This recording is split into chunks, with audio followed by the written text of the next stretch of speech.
Hey, what's up, Spartan Nation, and welcome to another episode of the Spartan Nation Podcast. Here with your host, Matt Lonsberry, and my co-host, Aiden Mulcrone. And Aiden, it's a victory Sunday after Michigan State defeated Central Michigan 31-7 on Friday. We're going to jump on and talk about what we saw from the Spartans in that game, what we liked, what maybe we didn't like, what concerned us. But yeah, it's the first victory Sunday of the season. I'm just going to kind of give a little bit of a rundown of what our plan is during football season, and that is to tentatively, it's to come on Sunday and talk about whatever happened the day before. Typically, they're going to play on Saturday, so we'll back to the game on Sunday. We'll probably work around like the Lions schedule. When they play at 1, we'll probably go a little later, let them finish up, and that'll maybe induce a large audience. We're not competing with the Lions, and then maybe if they have an afternoon game, we'll go earlier. But we'll play that by ear. And then on Wednesday, we'll jump back on again and talk about the upcoming game in a little bit more detail. As well as like the weekend of college football and things like that. So with that, let's jump right in and talk about what we saw from Michigan State on Friday. I think first and foremost, we'll start with the starting quarterback, which was Noah Kim. He wins the job over Caden Hauser. Asked afterwards about, the timeline of when he was let know that he had won the job. Noah wasn't like decisive with his answer, but it sounds like maybe a week to 10 days prior to game day is when he learned he would be the starter. And I guess, what was your reaction to the way Noah played? He got off to a slow start and then seemed to get in a bit of a rhythm and finished pretty well. But what was your reaction, Aiden? Yeah, I thought he played well. Just throughout the game, I think, obviously he struggled a little bit. I think just the offense in general struggled a little bit in the first half, but I like how he kept his composure. I think a lot of guys would get, discouraged or frustrated, but he really kept his composure. At the end of the second quarter, they kind of have a 2-minute drill. They march it down the field, score, you go up 10-7 at half, and then kind of just took off from there. He really took what the defense gave him, and I think that was the big thing. I know Coach Tucker talked about that a lot. It was like, we just need our quarterback to do what we tell him to do and not do too much and not be trying to do all the extra stuff. And that's really what Noah Kim did. Was he didn't do any of the extra stuff. He did what needed to be done. And it sounds boring on paper, but if you watch the game, it was very rewarding for him. He made a lot of big time throws and some big plays. Obviously, Jerron Glover was a key component of that drive at the end of the first half. And then, Christian Fitzpatrick breaks a coverage for a 76-yard gain, I think, at the start of the second half. So I think just in general, he really utilized his playmakers, his weapons. And I think he had a very impressive and solid first game. Yeah, no, I think for the most part, we saw kind of what I expected to see in the passing game in this first game. And, with a new quarterback, with mostly inexperienced wide receivers behind Trey Mosley, it took a while to get that done. What surprised me was the ability early to get the running game going, but we'll touch on that later. But yeah, we also learned how quickly these first quarters are going to play out now that the clock rules have changed. The clock doesn't stop on first downs.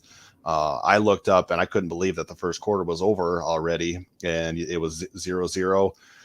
That probably played into it a little bit too, the fact that nobody scored, but it went really quickly. And yeah, the offense just couldn't get anything really going as far as rhythm or anything like that. I think the turning point was that 2-minute drive that they had right after, Central Michigan scores a touchdown to take the lead. There was a palpable concern kind of throughout Spartan Stadium. You could feel it even in the press box. There was a concern there, and get the ball back. I want to say a minute 45, and they go right down the field.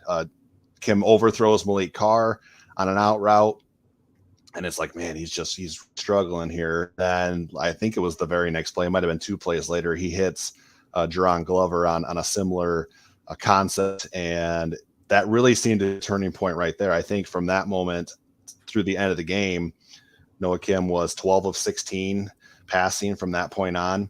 So you can kind of see there, he got into a rhythm, the accuracy improved, and settle in. So yeah, a bit of a mixed bag. I think we got to see what he looks like now next week, and if he can take the momentum of the end of this game and carry it forward, that'll be the question mark.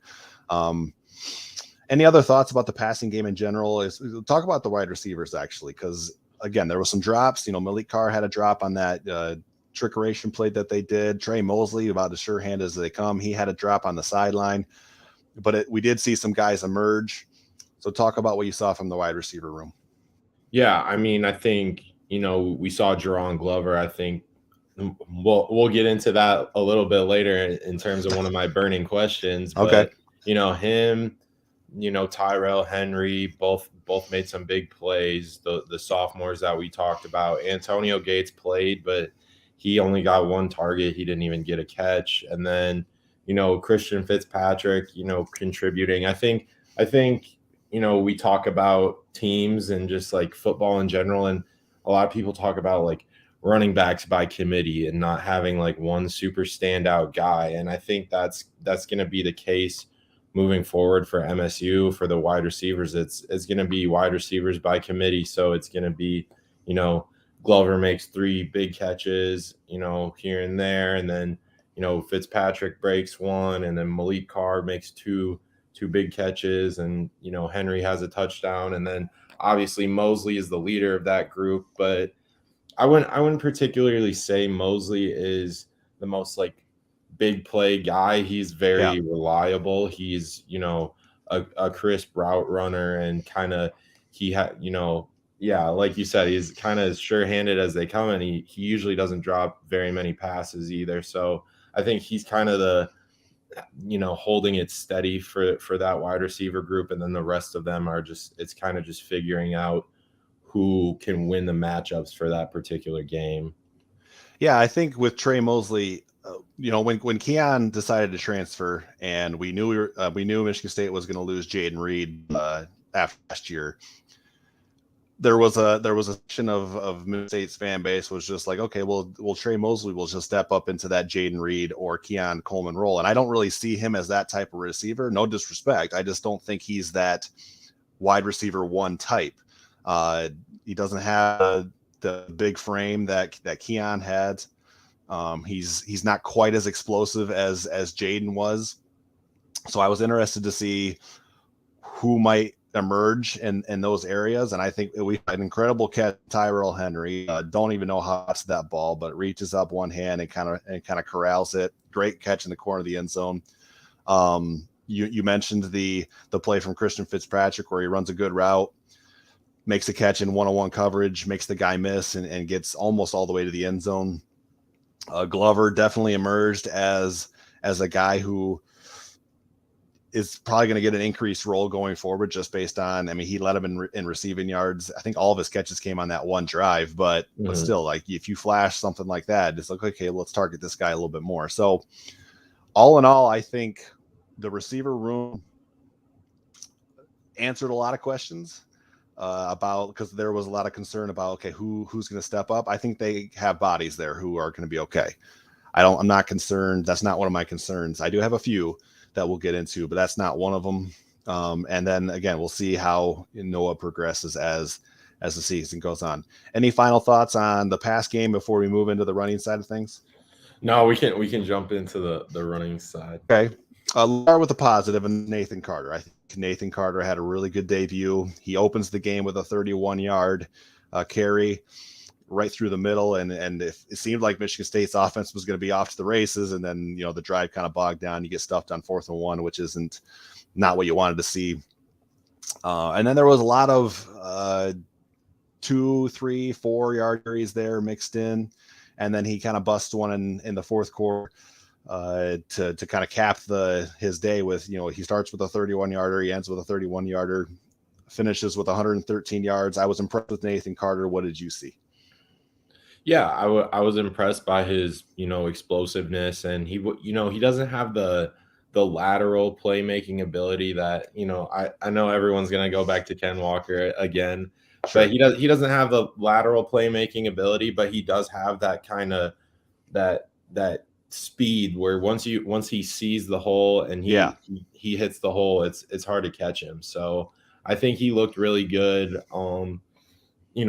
Just Jalen Berger, how he is going to rotate in that. I thought Berger played well in terms of, catching out of the backfield. He had a few good catches and, giving him some touches, making him a threat out of the backfield as well. I think, but going back to Nathan Carter, I think, what I want to see more moving forward is just kind of being more consistent. I think, there were a couple drives where it kind of looked like he was like slowing down a little bit, or, he couldn't find the right hole. And, there were other plays where he broke one. You're like, okay, that's what MSU needed last year. So. Right. No, I think I saw some good shiftiness, like immediate shiftiness where he could make the first guy miss. And then good burst through the hole when he did hit one. So that definitely stood out. I think in general, the running backs as a whole, there were a couple plays where, like you mentioned, I remember was Berger. He tried to kind of bounce one when the hole was there, and he should have just hit it and got his 4 or 5 yards. That was kind of an edge run that, the blocking was there. He just didn't take the hole. But all in all, I think we did see some good things from those two guys. I'm going to mention the impact that Berger made in the receiving game. He had 4 catches for 30 yards. Like that's part of what he brings. I think a lot of people look at the box score and see that he only ran for 24 yards. I think it was, or 30 yards on 8 carries. So, only 3 yards a carry, but he does bring that extra element of being somebody who you can dump the ball to. He had a nice one-handed catch on one. So that's an element to his game that shouldn't be slept on, I guess I would say.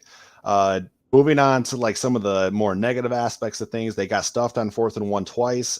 Short yardage is an area where Michigan State struggled last year immensely. And then even I remember going back to 2021, there was a few times that Ken Walker was stuffed in short yardage situations. So that needs to improve. What did you think of Michigan State's formations, their approach to 4th and 1? Kind of walk me through that a little bit. Yeah, I mean, I think the formations, obviously, for Jay Johnson, the offensive coordinator, he, is trying to get certain looks out of the defense. And I think, formationally, if I know people were questioning about whether or not it was like being in shotgun right during that 4th and 1 was the right thing to do. And I mean, yeah, it's definitely questionable. I think there could be a trust factor in that with, the offensive line, because we did see 10 offensive linemen on the field Friday. So, that could be a trust factor where do you trust your offensive line to gain, get 1 yard of push for that 4th and 1, or do you just trust, someone like Nathan Carter to get that extra yard for you? Because it seemed like the QB sneak was not in the playbook on Friday. So we'll see. Yeah, no. And I mean, obviously the QB sneak is one of those plays that is very difficult to stop. And you see there certain pro teams and even some college teams use it to create effect.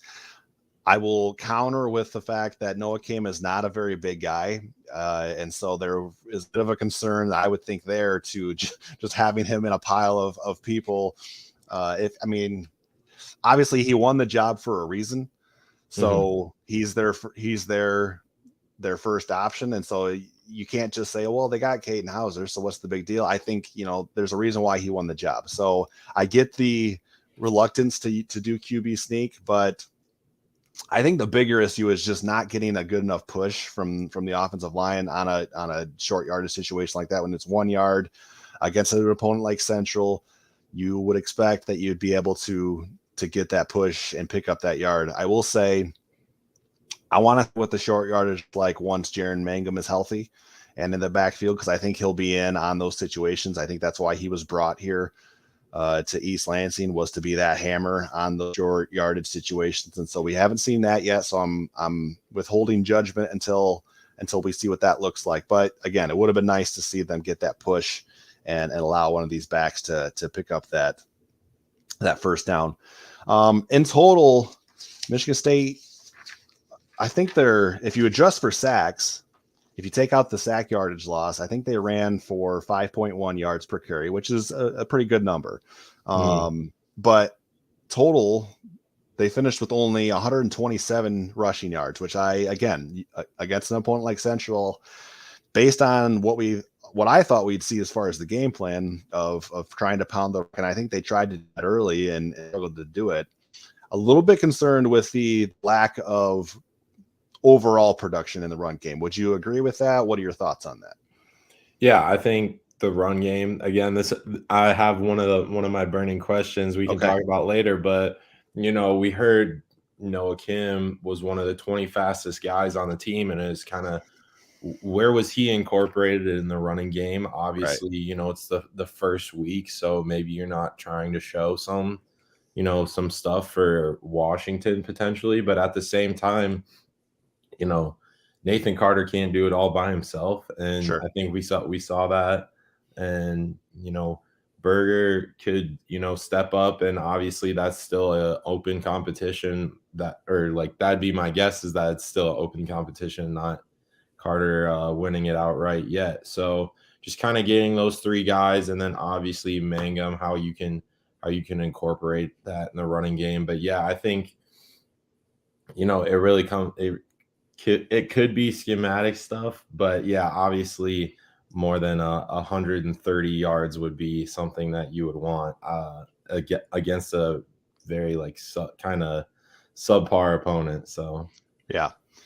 Kerry Ellis mentions that, Michigan or Central Michigan's defense was the strength of the team. That may be the case, and I don't want to take anything away from them. But again, it's a MAC level opponent. You're going to face tougher defenses in the Big Ten. So we're not overreacting. We just want to see some growth and improvement in that area going into next week against Richmond. So, kind of my final thought on the run game before we move on to maybe the defense is, you did mention Noah Kim and being utilized in the run game, and he had one sweep. It was a design QB run where he took it and scampered for a few yards, maybe picked up a first down, and then another one to the left where he takes the late hit, the big shot, and draws the flag.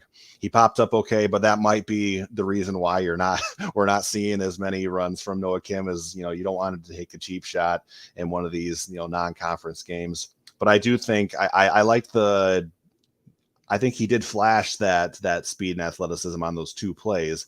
We'll see how much they utilize that going forward.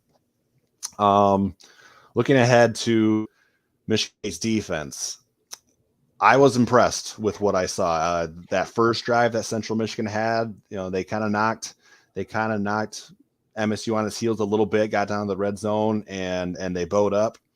And I think you had the comment of, okay, is this going to be another bend don't break situation that we've got for Michigan State's defense? Well, they didn't break. In fact, they stopped them on fourth down twice, because Derek Harmon extends the drive with a unsportsmanlike foul penalty after the first, or maybe that was third down, but they stopped him twice down there, is my point. And then the first drive of the after halftime, Central was moving the ball, and a good pass rush, a tip ball, and Cal Halliday comes up with an interception. Other than those two drives, I think even their scoring drive, they were aided by some penalties. So I think we saw some really good things out of the Michigan State defense. I think their front seven was as advertised. They did a great job against the run. I think Central Michigan only averaged, I've got it here, but there's a lot on this sheet. I think it was like 2.9 yards per carry or something similar to that. So they shut down the run game pretty well. And Central Michigan probably didn't have the quarterback or maybe the weapons on the outside to really test them vertically, but pretty solid what we saw on the back end in week 1 too. So I guess your general thoughts on the defense, what you saw from them. Yeah, I was impressed. I think the pressure that they put on Central just the whole night throughout, like like passing offense or pass defense and rush defense, just they were filling the gaps. They were, closing the holes. I think I wrote about this. I think Malik Spencer was kind of just the MVP of that defense. I think the way they moved him around, they moved him at some linebacker, they moved him at safety. The way he was just kind of flying around the ball was really impressive for, a guy who is a sophomore, and I think this is his second career start. So I thought it was really impressive how well he played. And then, that those DBs also helped out a lot. I think, Dylan Tatum had some big tackles near the line. Charles Brantley, obviously, we know he's a hard hitter. So I think just all around it was really solid by the defense. And, creating that pressure on the quarterback. I think they had 3 sacks, but there were a lot of pressures, and kind of he was scrambling the whole time. So I think that was huge. Yeah, I mean, you were making the observation when we were up in the press box together about, the defense moving guys around, and then in your takeaways article, you elaborated that a little bit further. Talk about that a little bit. What does that do when you have the ability with your DBs to move them in different spots? What's that do to the offense as far as different looks and creating some confusion that way? Yeah, I think it creates confusion just by kind of matchups and kind of what you want. I think if you're looking for, if you're Central Michigan and you're looking for a matchup between, Cal Halliday and your running back, where, Halliday's a good tackler, but he's probably not the greatest in coverage. He's a little bit slower than a normal running back. But if you put Malik Spencer there, then that might change your ideas of what you want, because he's a lot faster. And I think you saw that. I think up front too, I saw Zion Young move to the interior for a couple passing downs, which I think, throwing in some speed rushers. You have, at one point, I think it was Simeon Barrow, Zion Young, Brandon Wright, and Chris Bogle rushing, or it might have been Windman instead of Wright. But either way, there were a lot of, speed rushers. I think that was a thing that they've addressed, or it's noticeable that they've addressed kind of the team speed on defense. And maybe that's the key to kind of unlocking and improving that pass defense. But we'll see. Obviously, it is week 1. I feel like we keep saying that. I always say, it is spring ball, it is summer, it is media days, and it is week 1. But yeah, that is something that definitely stuck out. So we'll see how that works, as the season progresses. Yeah, I think it's important, especially in these first couple of weeks against opponents that Michigan State should be able to handle. It's important to make observations but not draw conclusions, and I think that's what we're trying to do here. You mentioned Malik Spencer as kind of your standout performer on defense. I think for me it would be Zion Young. We got to see some of him last year, but he looks bigger and stronger. I didn't recognize him, actually. I thought he might be Chris Bogle initially when I saw him, but I was like, no, that's in. I think you pointed out, no, that's Zion Young. So, yeah, dude looks like there was a lot of buzz about him in fall camp, and I think we that kind of come to fruition in this first game. It just looks the part. And as far as like some individual plays, there was 2 that the first one was Derek Harmon, and it was down there by the goal line. It might have been that first time that Central was in the red zone, and Derek Harmon just annihilated an offensive lineman, just bowled him right over, flushed the quarterback to the sideline. He might have thrown it away or ran out of bounds, but just just blew that play up. And then I saw Jalen Samey do it at some point. I think it was in the second half also, where he just annihilates an offensive lineman. So we heard about the extra girth and size from these defensive tackles, and that played right out in this first game of just guys being wreckers up there up front. You mentioned Cal Halliday. He missed a couple of tackles early, but then shored that up, and his run fits were good. They mixed a lot of linebackers. We did see Jordan Hall. We anticipated that. He was in there in the second half. Jacoby Windman comes up with a sack. So, yeah, just from the front to the back, there were good performance throughout, and I think there's lots to be encouraged about with Michigan State's defense going forward, and I will get into that a little bit more when we get to our birding questions. I guess any other general game discussion points about what we saw on Saturday, be it coaching staff or anything else before we do get into those birding questions?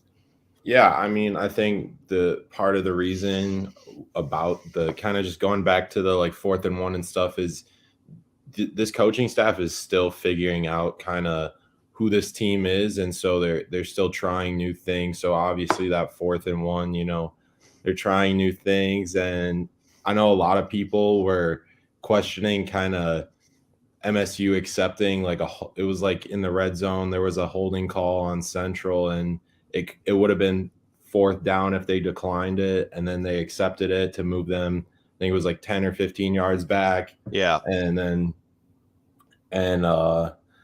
you know, they asked Tucker after the game, and he just said it was a football move. There was no analytics to it or anything. It was just a, you know, kind of football minded instinct of just you want to move them back, and then they end up getting a stop, which was huge. And I think it's still figuring stuff out.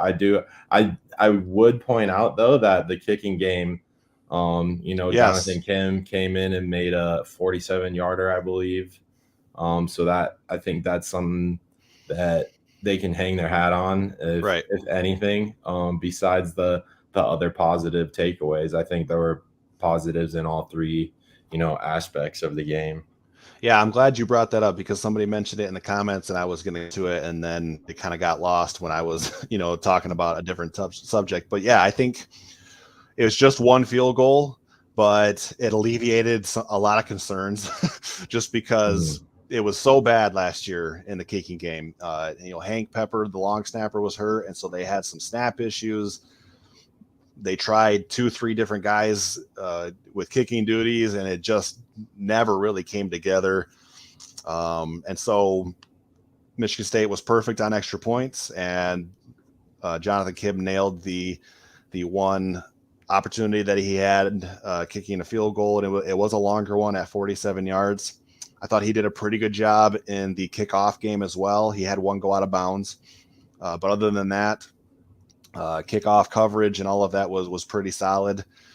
Ryan Eckley was the first punter out there, seemed to perform pretty well. He could have had one down inside the 5, but it got booted into the end zone. So I think our comment at one point was, yeah, that was a solid punt. It wasn't Bryce Behringer, but it was a solid punt. Right. And then I think that maybe, I don't know if it was the next one or two later, he should have had one down inside the 5. And I was like, okay, that was Behringer worthy. So yeah, you're going to get compared to the guy who was an All-American and arguably the best punter in the country. But I think we saw some good things from the special teams units. Tyrell Henry back there. Honestly, with your return guy, you just want clean, and he was clean. He had one punt return where he kind of, you know, scampered through for a few extra yards, but nothing too explosive, but a clean operation, and that's what you want to see. With that, I think we'll move into burning questions, and then we'll get out of here. So I guess I'll start, and we'll just go back and forth with these. So this first question is about Noah Kim, and it's not so much about him being the starting quarterback, because he is the starting quarterback. And I wrote, even before the season began, one of my, you know, bold predictions for the season was when Michigan State's coaching staff chooses a guy, that guy will be the guy, barring injury. I don't think they're going to flip flop back and forth because I think Michigan State's going to have a good enough season to not warrant that. So it's not so much is Noah Kim going to be the guy, but it's more so based on what you saw from him. Did he really secure that QB1 job for you based on what you saw? Like, do you feel confident in him going forward? Yeah, I think, kind of what we're expecting around, 6, 7, 8 win kind of season for most people. I think, the way he played on Friday, I think, there is a level of confidence that you should have in him. I think he felt confident in his game too. I think that's really important. Just the way he carried himself in the post game presser. And, he did talk about, we won and it was a good win, but there's still a lot of work to do. And I think that's something that is valuable. And, he wants to be better. I think that's huge, is he wants to be better. And, he battled all, summer, and he kind of battled all last year too, trying to win that job with Thorne, and he battled with Hauser this year. So I think that's big. He's a competitor. So I think that's something that you can ask for, and yeah, we'll see as the season goes on. Oh, I think your mic's muted. Thank you. So as I was saying, as the game went on, and when I saw that number about, finishing 12 of his last 16, that gave me some more confidence in, and it kind of put his whole day in a better perspective about settling in. I was concerned early, and you and I were kind of talking back and forth when it was 7-, I think, Central just took the lead. And you and I kind of had a brief conversation about if they don't score here, do you think they're going to go to Caton in the second half? And Tucker was asked about that afterwards, and he said that wasn't even in their minds, which I think you're going to say that no matter what. But I believe him. I think Noah was their guy. So I'm not sure if he secured the QB1 job for like the general fan base. I'm not sure. I'm still a little mixed on that. There was a lot of angst. You were on Twitter. You saw some of the reaction and things early on in the game calling for Caton Hauser. You can't appeal to the fan base when you're making decisions like that. But I think he has a little bit more to prove to get the fan base as a whole on board. But he certainly won over some people, I think. And again, it's about, stacking that, taking the momentum from the last game into Richmond and duplicating it. So we'll see what happens. All right. Hit me with your first. All right. So my first question is very similar. So it was kind of, how can they utilize Kim in the run game? So like I mentioned earlier, just how can they use him? Obviously, RPO scheme is big in college. I know, Lincoln Riley is the guru in terms of that. So how can they utilize that, and how can they just in options? I know in 2021 we keep going back to it, but Thorne was able to pull it sometimes on some options and get some big gains. So how can they use him, and how can they use Kim's speed? And kind of going back to what you were talking about in the first half, I think part of it was, a lot of people were worried about the defense and, after that first touchdown, but I was like, if they're losing this game, 7-3 with, a minute or 2 minutes left in the first half, I'm like, this is on the offense. Yeah. It's not on the defense that they gave up, one touchdown, I think. Right. So I think it's kind of how can they open up that offense a little bit more and utilize all of their weapons, because they do have a lot. It's just kind of figuring out, where the pieces fit. Yeah, I think when you get into the meat of the schedule and you're going up against some offenses that have some juice, like we talked about Washington, we know about Ohio State, Penn State has a 5-star quarterback who took over, looked pretty good against West Virginia last night. Michigan is still Michigan, even though I don't think they were overly impressive against ECU, but we won't get into that. But like when you get into those games where you're playing one of these higher powered offense, you got to stay on the field yourself with the ball. And a way to do that, and especially with these new clock rules, is if you can run the football, you can really bleed that clock, shorten games, and give yourself a chance. So I'm interested to see how that quarterback run game can be utilized to pick up some those yards that you just don't expect to get from the quarterback, pulling the ball on a read and scampering for a first down, how he uses his legs when Michigan State does go against a team that has a little bit better pass rush. So yeah, I agree. I'm interested to see what goes forward with that with the QB run. All right, my next one. It's kind of a general question. It's not very burning. It's more like a simmering. It's more like the ashes are a little bit warm, but it's the best I could come up with. But I guess, what's your level of concern with the offensive line based on what we saw in the run game? Now, you mentioned again in your takeaways article that they rotated a lot of bodies. And you have to assume, like, once we get to the meat of the schedule, you're going to dial in on your 7 or 8 guys, and those are going to be your guys going forward. So that might help things there. But what is your level of concern on like a scale of 1 to 10 based on what we saw from the run game? I would say,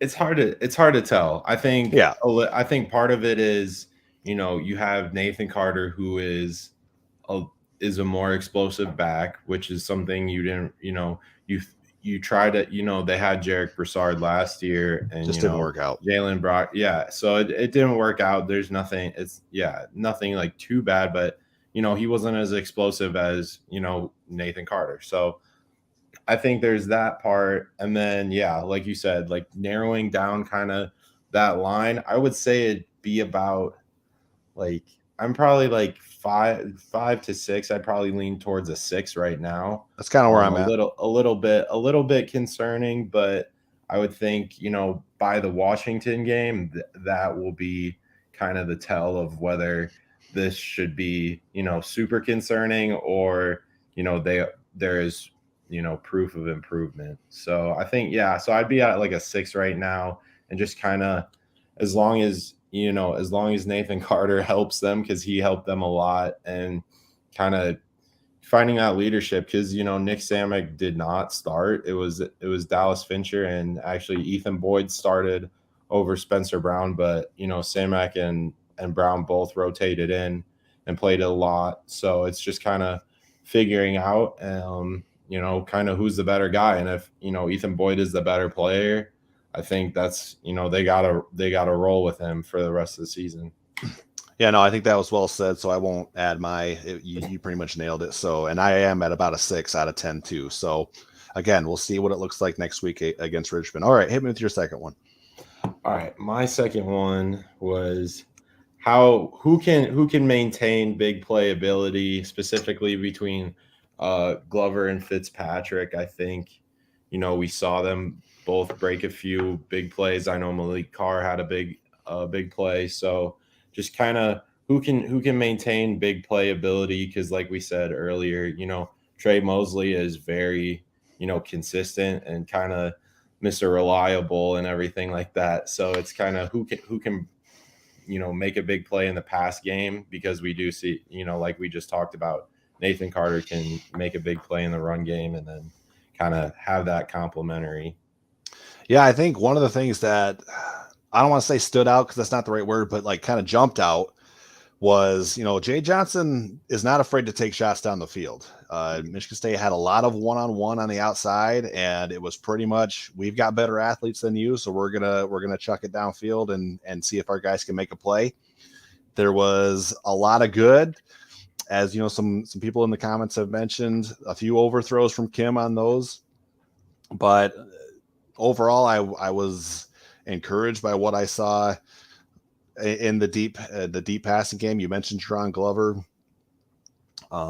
It's funny. I'm interested to see if that rotation at wide receiver kind of shrinks down as well, like we were talking about with the offensive line, because they did play a lot of guys. You mentioned Antonio Gates getting out there for a few plays, got a target. But no, I think just the athleticism we saw from Tyrell Henry on the one catch, Jerron Glover, of those, he had the best game of those 3 second-year wide receivers. So we'll see where that goes. Mosley, I think, is going to be, again, if he makes that one catch where he was on the sideline, he's up there as far as, number of receptions on the day, and adds another 20-25 yards to his total. So, yeah, like I said earlier, I think there are plenty of playmakers in that room. It'll be interesting to see which ones emerge and get the majority of the reps going forward.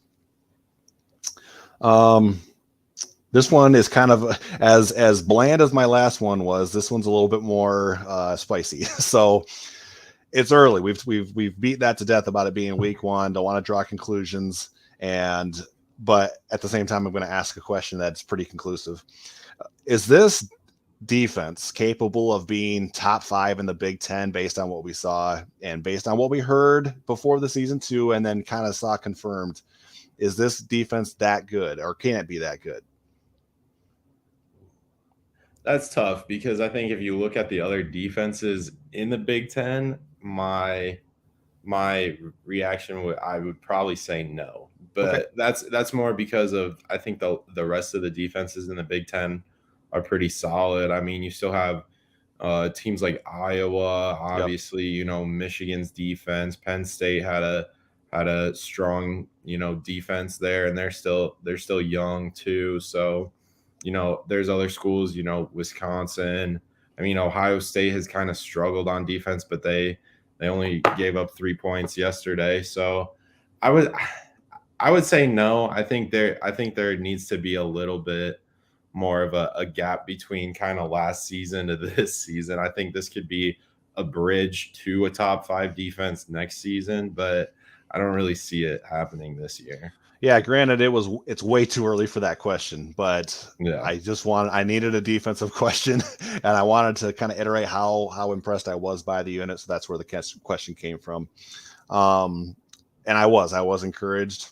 We got to see what the pass defense looks like when you face weapons on the outside that can hurt you. I think Scott, you mentioned this kind of early on in game 2 when we were in the press box, was Scotty Hazelton went to cover 0 pretty much early in the game when they got when Central Michigan got into the red zone, and they ran a lot of cover 0 after that, because it was just like, yeah, you don't have the athletes to beat us, and your quarterback can't read or see down the field well enough to hurt us. And so we got to see what it looks like when they go up against a team that does have those type of weapons, which will be Washington, before we can answer that question a little more clearly. All right, hit me with another one, Aiden.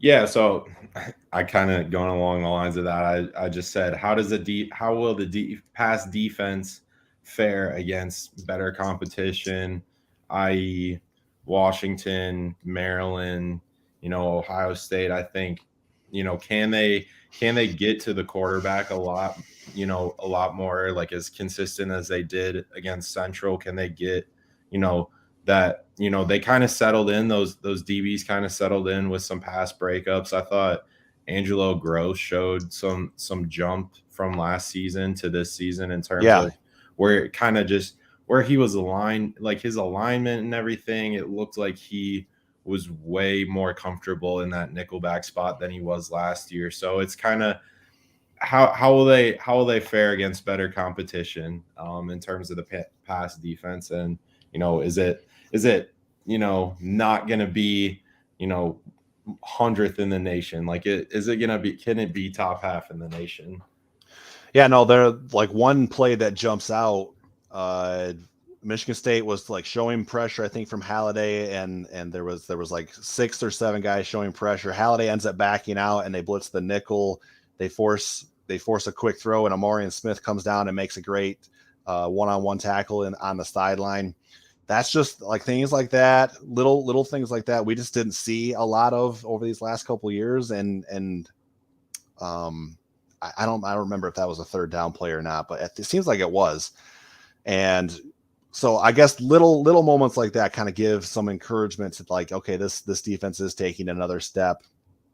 And even if they aren't top 5 in the conference, if you can be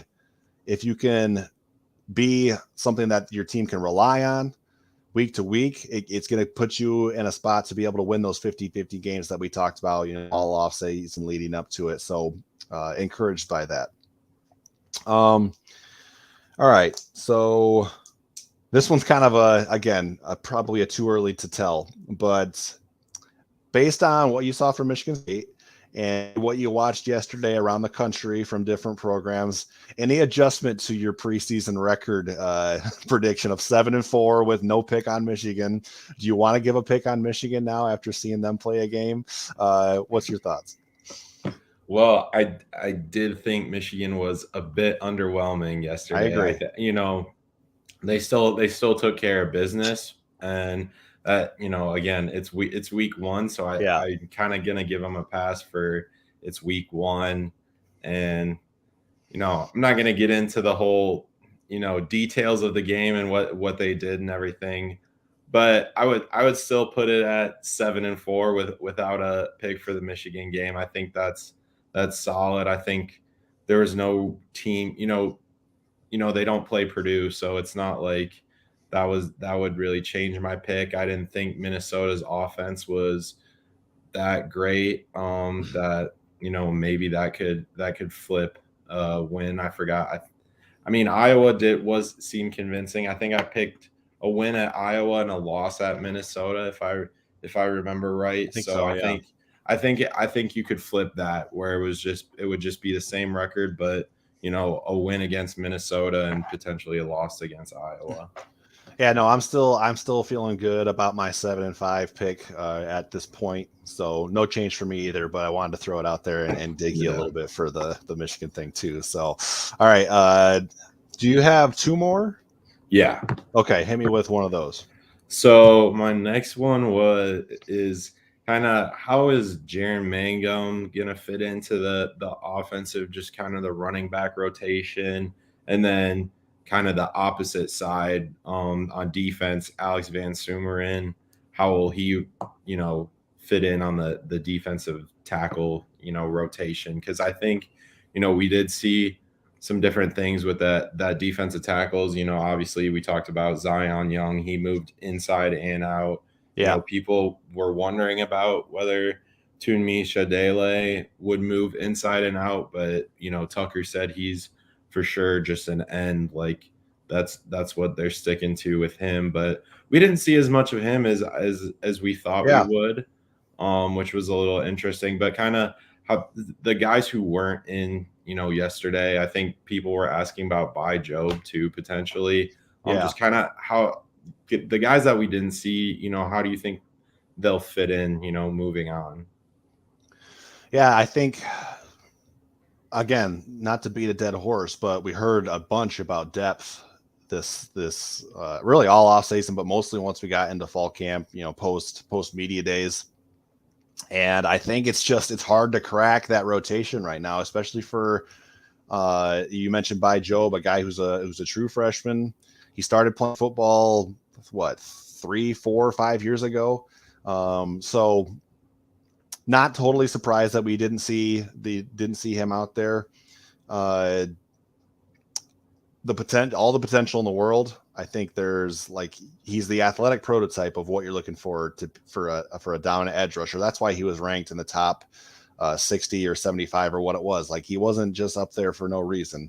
There's an athletic specimen who just needs to develop and grow into that potential. But I agree with you on Tunmise. I thought he'd be out there with the starters, frankly, and then we didn't really see a whole lot of him. So maybe that's again a development thing. Maybe he was a little bit banged up, and so they didn't get into that rotation. But I think we saw Avery Dunn. We saw Brandon Wright out there. You mentioned Chris Bogle, Zion Young. So again, rotations at defensive end, a deep rotation at defensive tackle, Maverick Hansen, Jaled Sammy, Barrow, Harmon, Dre Butler, I think, was out there. So played a lot of guys. It's interesting. Tucker was asked about that on Monday before the game about is that a plan to play as many guys as possible, and he kind of scoffed at it and says we're just trying to win the game. Like we can't focus on we got to get this many snaps for this guy, which he's right, but at the same time it does seem like part of the plan for week 1 was let's play a lot of guys and let's see what we've got here. So interesting to see just the strategy of that a little bit. All right, my last one is more of a college football in general question, and it's what was the best 1 or 2 games that you saw yesterday? And we both got the opportunity. We're both college football fans in addition to covering Michigan State, and so part of the nice thing about Michigan State playing on Friday is it allows us to take in more football over a weekend than we normally would be able to because we're usually at the game. So what games jumped out to you the most on Saturday as we kind of celebrate the return of college football? I would think the one game would have to be Colorado TCU. I think it was great. It was great. Yeah, it was That's mine definitely too. Not what I expected at all by Colorado. I think they were really well coached. I think they were disciplined. I think the play calling was great. I think, TCU looked a little flustered, and you could tell, they lost a lot from, being from the national championship team. You lose. I think they had like 2 or 3 All-Americans that went pro. So I think that definitely showed. But I think they're both, my predictions on Colorado are definitely going to change. But I think TCU is still a good team. But obviously you can tell that, last year was a 1 in a million kind of story. And they're kind of falling back to earth a little bit. Yeah, no, I think I watched that Colorado TC game, pretty much start to finish. I had Michigan going on the laptop, kind of off to the side, but my majority of my focus was on the Colorado TCU game, and just entertaining as all heck. Offense up and down the field. I think Colorado's lack of depth on defense is going to hurt them this year. I think we kind of saw that play out a little bit. They were pretty good early on. For most of that first half, they were pretty stout, but as the game went on, definitely wore down a little bit there, and I think that'll hurt them as the season goes on. But as far as offensively, Shedeur Sanders put on an absolute show. Travis Hunter is unbelievable. I knew, we've heard about the name a lot, but a former number 1 or at least top 5 overall recruit, and then he goes to Jackson State, and I got to be honest with you, I don't have a whole lot of time to be able to watch Jackson State on a Saturday. So I've heard the name, I knew the name, but this was my first time really seeing him play. Dude's unreal. Dude's incredible. The interception that he had where he jumped the route and he's full extended and just snags the ball. He almost had another one later in the game too. 11 catches. He could have had a 12th where in the corner of the end zone where his foot's out of bounds, but he makes this juggling catch that got overturned. But dude's unreal. So yeah, that was my pick too, as far as the most exciting game. I watched a lot of football yesterday. I want to watch the broadcast of the Michigan State game again. I was going to do that, but again, we kind of got lost in the shuffle things. But I do plan on watching the replay of Michigan State. But yeah, I watched some of Bama because I was interested in quarterback play and things like that, who was going to start there. But no, Colorado TCU was my pick for the best game of the day too. All right, Aiden, wrap us up here with your final question, and then we'll get out of here. All right, my last question is, what can the offense do to get off to a faster start? Okay. Well, I think again, it goes back to that run game. I think you need to get a better push up front and just be more consistent with it. Like Ephraim Reed talked about in fall camp. I was thinking about this as we were kind of sitting down in the post game presser and hearing different people talk. Ephraim Reed talked about how you can't try to hit the home run play every time the running backs you have to take those 2-3 yard plays and just stay on schedule with the down and distance. And I'm far be it from me to tell Ephraim Reed how to do his job, because he knows what he's doing. But I think you want to see those 2 and 3 yard carries turned into 3 and 4 and 5 yard carries, because if you can get that push up front, it sets up your play action, sets up, bringing defenders down into the box where you can get those one-on-one matchups that Jay Johnson likes to take. And I'm encouraged, like I said, by what we saw out of Michigan State's receivers. So I guess that would be my answer to it, was you've got to continue to progress in that run game and pick up those and just stay on schedule with the down and distance. Yeah, I think the run game is huge. Like you said, I think that's huge. I think another thing, just the passing game, Noah Kim played well, but it looked like they weren't always on the same page with a lot of different guys. We talked about, Malik Carr missing, kind of looked like he ran the wrong route on one of them. I forgot, there was one, it was either a broken play or something where Mosley and Kim really, it didn't seem like they had the chemistry there yet. But I think that's a big thing, is just building that chemistry, because obviously when you're in a quarterback battle with two guys, I think it's hard to build chemistry with one specifically, because you don't really know who's gonna win the job. So you gotta play to certain guys' strengths. So I think we'll see that as the season goes on, but I definitely would expect them to get off to a way better start against Richmond, and I think it would be pretty disappointing and kind of borderline concerning if they don't. Yeah, if we see a similar start to what we saw in week 1, then twice is a trend, so that would be concerning. I will say, Noah was asked about the slow start and things, and he mentioned that there were plays out there to be made, they just didn't make them, and I agree. I think there were times where a pass was dropped, or Noah overthrew a guy. So I as much flack as Scotty Hazelton and Jay Johnson got last year, and I think a lot of it was warranted, we saw some things from them that breed some optimism. Just the way that you were all over this in the press box, and I'm glad, because you have a better football mind than I do, and so you were kind of explaining things a little bit to me. But just the way that they utilize the defensive backs and move guys around and for different situations, that's encouraging. That's not something that we saw the last couple of years, at least not in. It wasn't that obvious, and maybe that was a personnel thing. Maybe they didn't feel like they had the guys to be able to do that. And then Jay Johnson came under some flack last year because the offense really struggled. I think we saw that they did scheme some guys open, and that just, for whatever reason, the drops, the overthrows wasn't fine tuned. Can you fine tune those things and become more dangerous on that side of the football? So yeah, I think that's where they're at right now.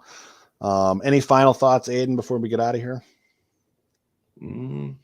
Not really. I mean, yeah, I think Richmond is another opponent that MSU should handle, and I think kind of maybe narrow down a little bit of the depth chart, or kind of the rotations on offense, and kind of tighten the screws on defense, and then getting ready for Washington after. I mean, I don't want to overlook Richmond, but at the same time, it does feel like a big win is coming. So yeah, and Washington looked good. I watched the Washington Boise State game. I had a few different games going on at the same time, so I wasn't like locked in the same way I was like with TCU Colorado, but they looked good. I will say, I think it was 31-19 midway through the third quarter. So score a little bit deceiving, but I'm not trying to take anything away from Washington, because they look explosive. Michael Penix Jr.